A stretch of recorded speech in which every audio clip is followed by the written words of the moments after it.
네, 이렇게 간밤에 있었던 소식들, 지표들과 이 국제 정세까지 함께 브리핑을 통해 전해드렸는데요. 그렇다면 시장 마감 상황은 어떻게 됐을지 조금 더 자세하게 들어보도록 하겠습니다. 김민아 캐스터, 마감 상황 전해주세요. 네, 유럽의 주요국 증시들은 하락하며 거래를 마쳤습니다. 중국 경제 지표가 부진하게 나왔고요. 그리고 이번에 발표를 앞두고 있는 유로존의 CPI 발표를 앞두고서 이렇게 숨고르기 장세가 나타난 건데요. 확인해 보시면 유로스톡스 50 지수도 하락했고요. 일단 독일의 닥스 지수가 0.39%의 하락세를 나타냈습니다. 영국 지수도 0.37% 하락, 그리고 프랑스의 까크 지수도 0.37%의 하락세를 그려 나갔고요. 범유럽 지수인 유로스톡스 50 지수도 0.4%의 하락률을 기록했습니다. 그리고 장 후반부에 이렇게 탄력은 더욱더 둔화되는 모습이 나타났다는 점 살펴보셔야겠는데요. 유럽 증시는 상승 랠리를 최근에 이어갔습니다. 이에 따른 피로도로 인해서 차익 매물이 일부 출회가 됐다라는 풀이도 나오고 있는 상황이고요. 이번 주에 미국과 유로존의 물가 지표가 발표가 된다는 점, 그리고 제롬 파월 연준 의장의 발언 등 이런 여러 이벤트를 앞두고서 시장은 이렇게 숨고르기 장세를 나타냈습니다. 그리고 최근에 중국 경제 지표는 경기 둔화를 시사했다는 점도 주목해 보셔야 될 텐데요. 중국의 제조업 구매자 관리 지수는 지난 4월 50을 밑돌면서 10월에도 49.5포인트를 기록한 바 있습니다. 이 소비자 신뢰 지수 역시나 지난해 4월에 86.7포인트로 하락한 이후에 올해 9월에도 기준선 100포인트를 하회하는 수준을 나타냈는데요. 이러한 부분들이 시장에 상당한 압박감을 줬다고 보시면 되겠습니다. 그리고 크리스틴 라가르드 유럽중앙은행 총재는 아직까지 인플레이션이 예상대로 완화되고는 있지만 임금 상승세가 여전히 강하기 때문에 불확실성은 여전하다고 평가했습니다. 따라서 물가 상승을 억제하기 위한 ECB의 싸움은 계속될 수 있다는 점도 시사했기 때문에 이러한 여러 가지 부분들 체크해 보셔야겠고요. 특히나 이번 주는 여러 가지 경제 지표도 눈여겨보셔야겠습니다. 네, 이어서 국제 유가 확인해 보겠습니다. 국제 유가도 0.69%로 소폭 하락하며 거래를 마쳤습니다. 75달러 선의 종가를 형성해내는 모습이었는데요. 오펙 플러스 회의를 앞두고서 4거래일째 하락세를 나타내고 있습니다. 오펙 플러스의 회의가 26일에서 이제 30일로 미뤄졌기 때문에 이번 주에 회의가 열리는 거라고 보시면 되겠는데요. 우선 투자자들은 이번 회의에서 오펙 플러스 산유국들이 자발적 감산을 연장할지 여부를 예의주시하고 있습니다. 오한다이 크레이그 얼람 선임 시장 애널리스트는 오펙 플러스 산유국 회의가 이번 주에 가장 큰 이벤트가 될 것이라며 어떤 결정이 내려지더라도 모두 가격과 인플레이션에 직접적인 영향을 미칠 뿐만 아니라 이미 회의가 4일가량 늦춰졌기 때문에 시장에 미칠 충격은 더욱더 클 수밖에 없다고 설명했습니다. 그리고 무엇보다 이 동맹국 내에서 약간의 의견 차이가 보인다는 점에도 주목을 했는데요. 외신 보도 내용에 따르면 오펙 플러스 회원국인 앙골라와 나이지리아가 감산에 반대하는 것으로 알려지면서 사우디아라비아 등과의 이견으로 회의가 연기가 됐다는 점을 조금 더 주시해야 한다고 봤습니다. 이런 부분들도 참고해 보셔야겠습니다. 네, 이렇게 원유 선물 가격 흐름과 유럽 증시 마감 상황 전달해 드렸는데요.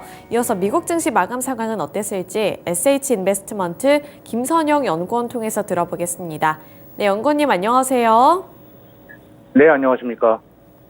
네, 지난밤 뉴욕 증시 분위기 어땠을까요?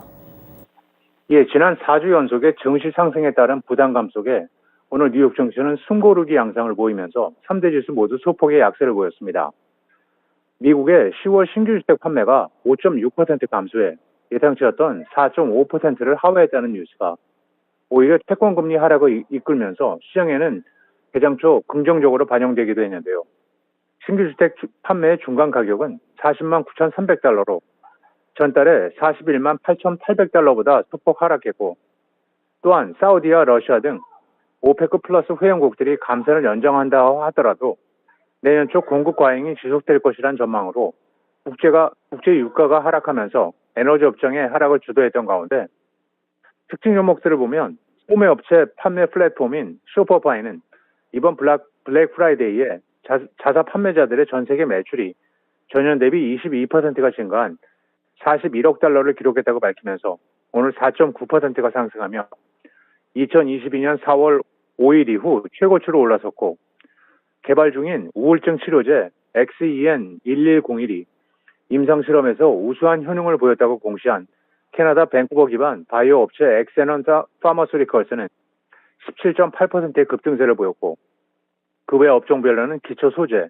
유틸리티, IT, 임의 소비재, 부동산 등이 상승했고, 반면 에너지를 비롯해 금융, 소매, 방위산업, 필수 소비재, 헬스케어 등은 약세를 보였으며, 벤치마크인 10년 만기 국채금리는 전일 대비 하락한 4.389%, 달러 인덱스는 0.2%의 약세를 보였습니다. 미국의 중소규모 지역은행 가운데 세 곳이 수익성 압박으로 인해 대형은행의 인수될 가능성이 크다는 분석이 제기되고 있습니다.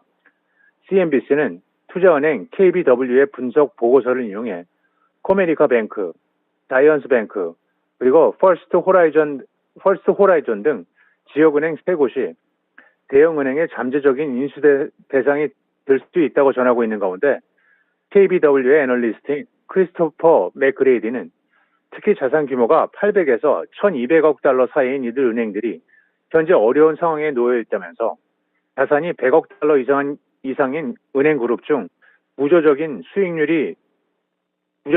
수익률이 가장 낮은 탓에 향후 규제에 대비하기 위해 더 큰 규모로 성장해야 한다는 부담감을 안고 있다면서, 앞서 미국 당국이 올해 금리 인상과 예금 인출 사태로 중견은행들이 잇따라 무너진 이후 관련 제도를 대대적으로 정비한 이유가 컸다고 말하고 있습니다. 당국은 이전에 글로벌 대형은행에 적용하던 규제를 자산 규모가 1천억 달러 이상인 은행들까지 적용하도록 확대했는데요. KBW는 자이언스나 코메리카처럼 자산이 800억에서 900억 달러 사이인 은행들의 경우에는 자산 규모가 곧 1000억 달러에 도달해 규제 대상이 될 수 있다는 가능성이 현재 기업의 가치를 누르고 있는 것으로 분석하고 있습니다. 스위스 중앙은행이 지난 3, 4분기 중 AMC 엔터테인먼트 홀딩스를 비롯해 애플, 엔비디아, 그리고 테슬라의 주식을 매각했다는 소식입니다. 투자 전문 매체 베런스가 증권거래위원회 SEC의 자료를 분석한 바에 따르면 스위스 중앙은행은 올해 3분기 중에 AMC 엔터테인먼트 홀딩스의 보유 주식 중 73%가량을 처분했으며, 이 기간 동안 82만 8,750주를 매도해 현재는 이 주식을 약 30만 정도만 보유하게 됐다고 보도하면서, AMC는 올해 주식 합병과 보통주 매각 등을 거치면서 주가가 대폭 하락했고, 불어나는 손실로 인해 중앙은행들의 손절상 매도 역시 빠르게 진행됐다고 분석을 하고 있으며, 스위스 중앙은행은 애플 주식을 올해 3분기 중 660만 주 매각해 보유 주식은 5,060만 주로 주게 됐고, 엔비디아는 97만 6,200주를 매각해 현재 790만 주로 보유하고 있으며, 같은 기간 테슬라 주식은 110만 주를 매각하면서 현재 920만 주로 보유하고 있다고 보도하고 있습니다. 증권사 니덤이 투자 의견을 매수해서 보유로 낮췄다는 뉴스로 고급 전기차 업체 루시드 그룹의 주가가 오늘 1.8% 하락해 4달러 19센트의 거래를 마쳤습니다.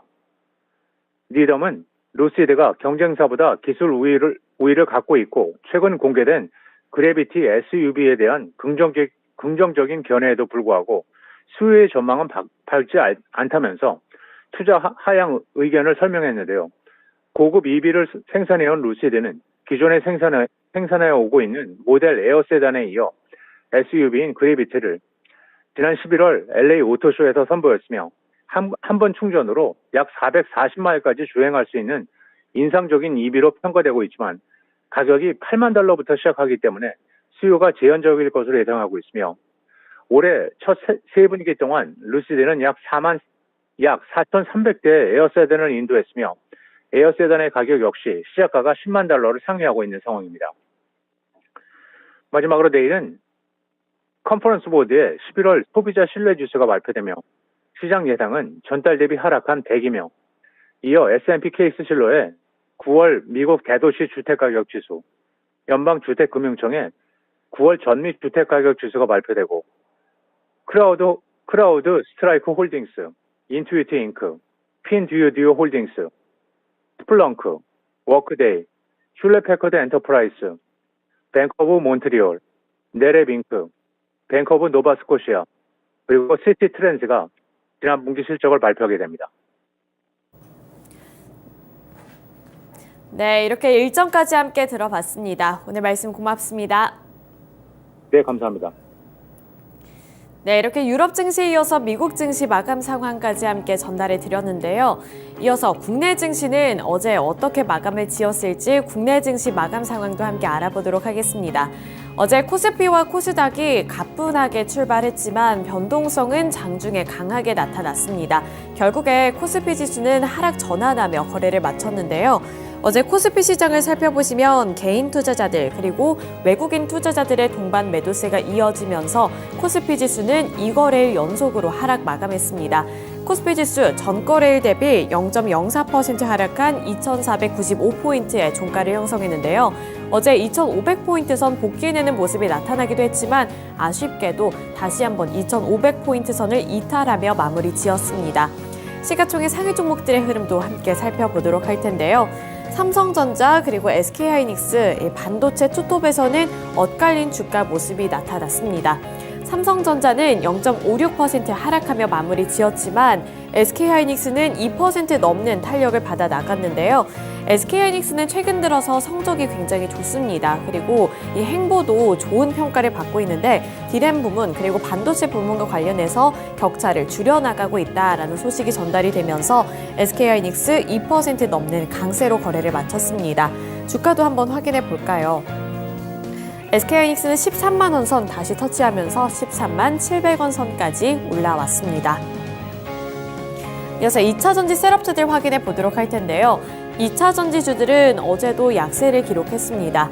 LG에너지솔루션이 1.81% 하락했고요. 삼성 SDI가 2.05% 하락, 그리고 LG화학이 1.56%의 하락세를 그려나갔습니다.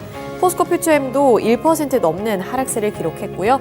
포스코홀딩스가 0.95% 하락하면서 전반적으로 2차전지 관련 종목들은 약세를 나타내고 있는데요. 최근 시장의 흐름을 살펴보면 주도권은 지금은 이제 또 반도체가 쥐어잡았다라고 볼만한 이슈들이 조금 더 많이 나오고 있습니다. 2차 전지주들은 최근 들어서 이렇게 약세를 기록하거나 조정받는 흐름을 이어가고 있다는 점도 눈여겨보셔야겠고요. 이어서 완성차 기업들 확인해 보시면 현대차가 0.49% 상승했습니다. 반면에 기아 같은 경우에는 0.12% 하락하면서 약보합권 수준을 나타냈습니다. 네, 그리고 인터넷 플랫폼주들 확인해 보시면 네이버 쪽으로는 저가 매수세가 들어왔는데 대폭이 크지는 않았습니다. 이 상승률도 그렇게 큰 의미가 있었던 그러한 상승률이라기보다는 저가 매수세가 어느 정도 들어왔다라고 풀이해 보실 수가 있겠고요. 카카오 같은 경우에는 1% 넘게 하락하며 거래를 마쳤습니다. 제약바이오 섹터 확인해 보시면 셀트리온이 3% 넘게 하락했는데요. 최근 들어서 이 셀트리온 쪽으로는 매수세가 유입이 됐고 연일로 상승하는 흐름이 나타나기도 했습니다만 어제는 차익 매물이 출회가 되면서 3% 넘게 하락했고요. 장중 내내 낙폭은 더욱더 커지는 모습이었습니다. 셀트리온 3.1% 하락한 16만 2,800원을 터치했습니다. 삼성바이오로직스 0.85% 하락 마감했고요. SK바이오사이언스도 0.15%의 하락률을 나타냈습니다. 네, 이렇게 코스피 시장 살펴드렸고요. 이어서 코스닥으로 넘어가 보도록 하겠습니다. 코스닥도 마찬가지로 장 초반에는 상승하며 출발을 했지만 마찬가지로 장중의 변동성이 상당히 강했습니다. 결국에 하락하며 거래를 마치는 모습이었고요. 마찬가지로 2거래일 연속 하락했는데 그 중심에는 기관 투자자들의 매도세가 있었습니다. 어제 코스닥 시장에서 기관 투자자들은 200억 원 넘게 매도하는 모습이었고요. 이에 따라서 코스닥 지수는 전거래일 대비 0.58% 하락했습니다. 0.58% 하락한 810포인트에서 마감가를 형성했는데요. 마찬가지로 시총 상위 종목들 코스닥에서는 어떠한 흐름을 기록했을지 에코프로 그룹주들부터 확인해 보겠습니다. 네, 에코프로 BM이 0.82% 하락하면서 24만 1,000원의 종가를 기록했습니다. 그런데 에코프로 BM 같은 경우 하락권에서 마무리를 짓기는 했습니다만 어제 그렇게 낙폭이 더 키워진다거나 그러한 흐름은 아니었고요. 박스권 내에서 횡보하는 듯한 하락세를 그려나갔습니다. 에코프로는 0.43% 하락했는데 69만 2천 원을 기록했고요. 주가의 흐름은 앞서서 살펴드렸던 에코프로 BM과 비슷한 흐름을 가져갔습니다. LNF는 1.52% 하락했고요. 코스닥 시장에서도 이렇게 2차 전지 종목들은 전반적으로 잠잠한 흐름을 가져갔다는 점 체크해 보셔야겠고요.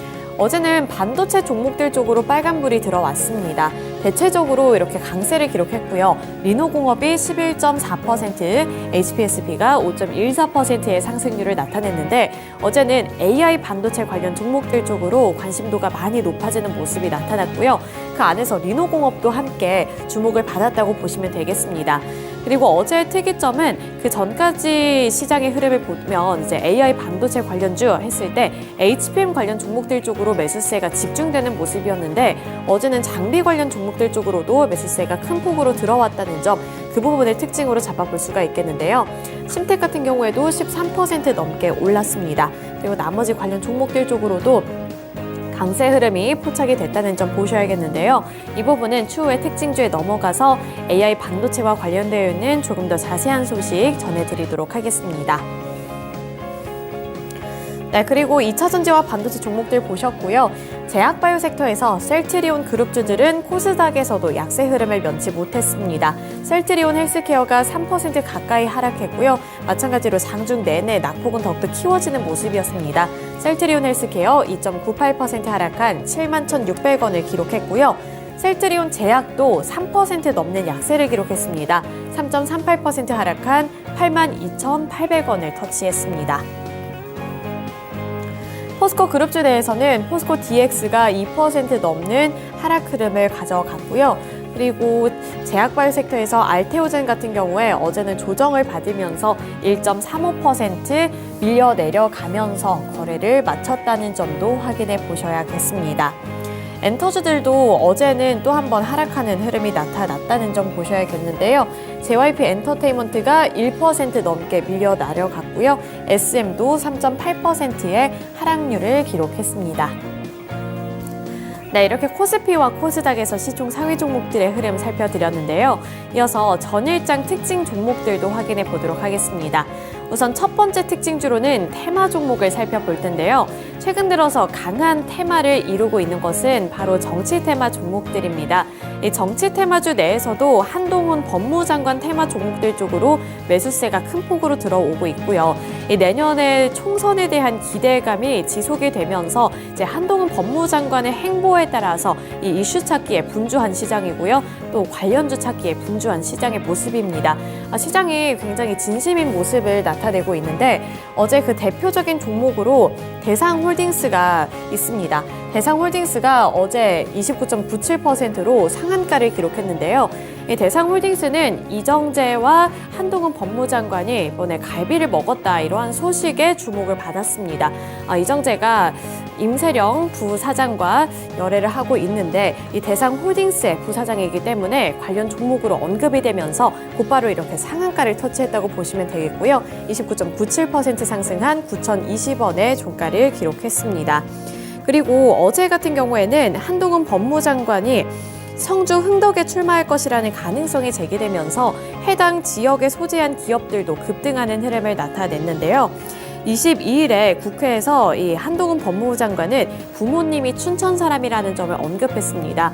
따라서 이 청주 흥덕 지역에 출마할 것이라는 기대감에 이 소재 기업들이 관련주로 엮였고요. 또 이와 별개로도 한동훈 법무부 장관 테마 종목들이 또 한 번 올라주는 모습이 나타났다는 점도 체크해 보셔야겠습니다. 네, 이어서 두 번째 특징 종목 확인해 보도록 하겠습니다.